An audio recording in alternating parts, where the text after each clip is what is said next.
4 PM news network में दोस्तों आपका स्वागत है। मैं हूं आपके साथ राशिद ज़हीर। चलो बुलावा आया है, माता ने बुलाया है। आखिरकार G7 से बुलावा आ गया और 15 से 17 तारीख के बीच में मोदी जी ने वहां जाने की हामी भी भर ली है। दो स्टोरी मैं आपको इसके बारे में बता चुका। एक जब बुलावा नहीं आया था तब, और एक जब बुलावा आया और वहाँ पर जो पत्रकारों ने सवालात किए प्राइम मिनिस्टर ऑफ कनाडा से, उन्होंने जो जवाबात दिए वो भी मैं आपको बता चुका। लेकिन बात यह है कि 15 से 17 के बीच में, जब 18 की सुबह या 17 की रात में मोदी जी वापस आएंगे, तो क्या आपको और मुझे इस बात के लिए आश्वस्त हो जाना चाहिए कि मोदी जी वो सब कुछ हासिल कर लेंगे जो हमारा बहुत सारा पैसा खर्च होने के बाद, कई सारे डेलीगेशन भेजने के बाद और भारत के अंदर अलग अलग पार्टियों का एक ऐसा समायोजन करके कि उसके अंदर हिंदू मुस्लिम सिख ईसाई की मोहब्बत का भी एक पुट नज़र आ रहा था, वो लोग भी हासिल नहीं कर पाए। उन तमाम डेलीगेशन की अगर मैं बात करूं, कोई भी किसी भी देश का राष्ट्रीय अध्यक्ष, बड़ा व्यक्ति, सांसद नहीं मिला। एक बात को छोड़ दिया जाए, थरूर साहब की शायद मुलाकात एक अधिकारी JD वैंस से शायद हुई थी, उसके अलावा किसी ने नहीं मिला। सारे पूर्व लोग मिले, अपने जो है सिफारत खाने जो राजदूतावास है वहाँ पर बुलाया, या अमेरिका के अंदर तो जो प्रेस क्लब का जो एक ऑफिस है वहाँ पर अपने PC करके वापस आ गए, कोई दिक्कत नहीं। अब मोदी जी जा रहे हैं। G7 के जो 7 बड़े मुल्क हैं जिन्होंने पाकिस्तान को अभी तक आतंकी देश नहीं कहा है, हम ये भी नहीं कह रहे आतंकी देश कह दीजिए, लेकिन कम से कम पुरानी स्थितियों को देख करके जो पाकिस्तान जिस बात के लिए डिज़र्व करता है उसके लिए तो बोल ही सकते थे। अलबत्ता ऐसा नहीं हुआ है। ट्रम्प साहब ने जो एडवाइजरी जारी की है बैन की, उसमें लगभग 12 मुल्क हैं, वैसे तो 17 हैं, 7 अलग हैं, उसमें से भी पाकिस्तान नहीं है। हालांकि पिछली बार भी पाकिस्तान नहीं था। ये ट्रम्प वो हैं कि जिन्होंने 2019 से पहले जब इनका कार्यकाल था तो वहाँ पर मुस्लिम बैन करके अपना अभियान चला दिया था। ये बात अलग है कि वो बैन उनका बार बार सुप्रीम कोर्ट, वहाँ के सुप्रीम कोर्ट में चैलेंज होता रहा। 1 बार हुआ, 2 बार हुआ, तीसरी बार में नाम हटा करके वो हुआ। बहरहाल मैं अपनी बात पर आता हूँ। तो क्या मोदी जी इस G7 के जो राष्ट्रीय अध्यक्ष होंगे, बड़े बड़े मुल्क हैं, पूरी दुनिया की इकनॉमी को इन्फ्लुएंस करने के लिए G7 के इन राष्ट्रीय अध्यक्षों का बड़ा मान रखा जाता है। बल्कि कनाडा के प्राइम मिनिस्टर से जब एक पत्रकार ने पूछा कि साहब भारत या मोदी जी या मोदी की सरकार उस निज्जर कांड के अंदर संलिप्त है, आपने उनको बुलावा दे दिया, क्यों? तो उन्होंने कहा भाई G7 के अंदर तमाम जो दुनिया के देश हैं उसमें हम भारत को इग्नोर नहीं कर सकते। ये बात अलग है कि उनको बुलावा आखिरी वक्त में आया, 9 दिन या 8 दिन पहले, और उसमें उन्होंने कहा कि GDP है 4थे या 5वें नंबर की जो अर्थव्यवस्था है भारत। अब चूंकि G7 का मतलब ही ये होता है कि तमाम दुनिया के अंदर एनर्जी और पैसा, अर्थव्यवस्था, इसके अंदर विश्व बैंक का डायरेक्टर और दुनिया भर के जो ऐसे लोग हो सकते हैं जो दुनिया के इक्तसादी यानी कि फाइनेंशियल स्ट्रक्चर को प्रभावित करते हैं, ऐसे लोगों का जमावड़ा होता है ये।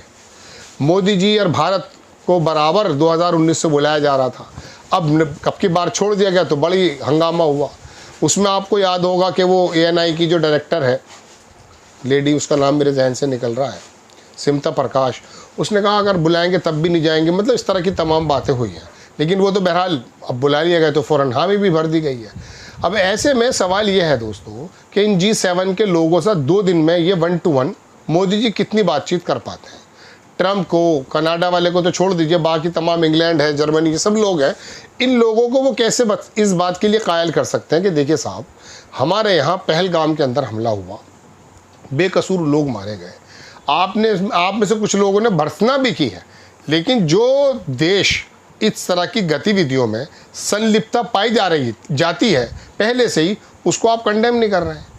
तो लिहाजा पाकिस्तान को क्रिटिसाइज़ कीजिए या हमारे साथ खड़े हो जाइए। आप तो पाकिस्तान को फंड पर फंड दिलवाए जा रहे हैं, बल्कि पाकिस्तान के बारे में मैंने बता दिया ना कि वो जो है कि चोर को दरोगा बना दिया, पाकिस्तान को ही UN के कैसे चार्टर का मुखिया बना दिया, जो तय करेगा, तालिबान का तो वो तय करेगा, लेकिन दुनिया के तमाम मुल्कों को भी तय करेगा कि कहाँ कहाँ टेरर एक्टिविटीज़ हो रही हैं। अरे भाई, तेरे यहाँ सबसे ज़्यादा हो रही हैं। रिकॉर्ड तेरे यहाँ का है।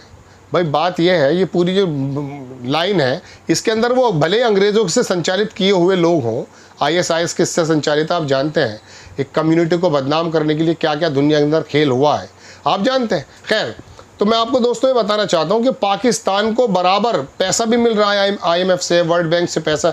बिना ट्रम्प की, बिना अमेरिका की मर्जी क्या 1 रुपया मिल सकता था, लेकिन लगातार काम चल रहा है, हथियारों का लेन देन हो रहा है। सिफारती एतबार से दुनिया के तब लोग ये बात को बताते हैं कि पाकिस्तान ने थोड़ी सी, मैं समझता हूँ, इसके अंदर जीत हासिल की है।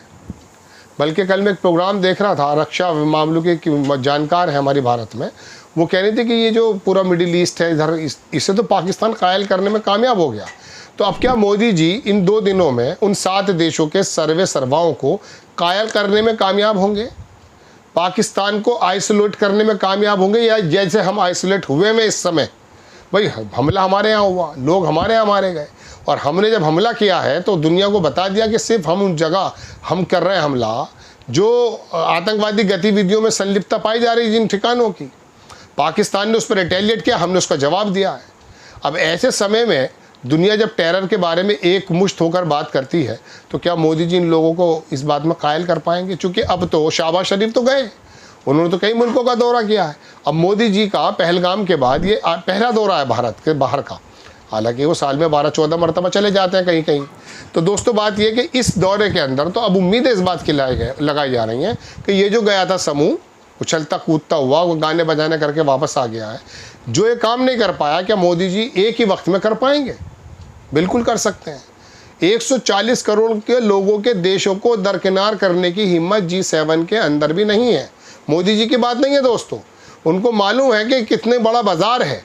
हम अपने अगर बाज़ार को ही बंद कर देंगे तो याद रखिएगा कि इनके पास अपने प्रोडक्ट को बेचने के लिए कोई मार्केट नहीं बचेगी। तो दोस्तों बात यह कि मोदी जी की भी एक परीक्षा है, देख सकते हैं कि इसमें परीक्षा में वो कितने कामयाब होते हैं। हम तो उम्मीद करते हैं कि ये जो डेलीगेशन गए थे इसके बरअक्स वो रिज़ल्ट निकाल करके लाएंगे और ट्रम्प से कहलवा देंगे। पाकिस्तान को कम से कम कंधे तो टूटने चाहिए ना भाई। एक लड़ाई सेना ने लड़ी, उसके अंदर हमें कामयाबी मिली, और चल बहरहाल, लेकिन मीडिया की लड़ाई में हमें बड़ी बेइज्जती का सामना भी करना पड़ा है। तो वो तो खैर इनका चलिए मुखपत्र हैं, उनको तो कुछ कहेंगे नहीं।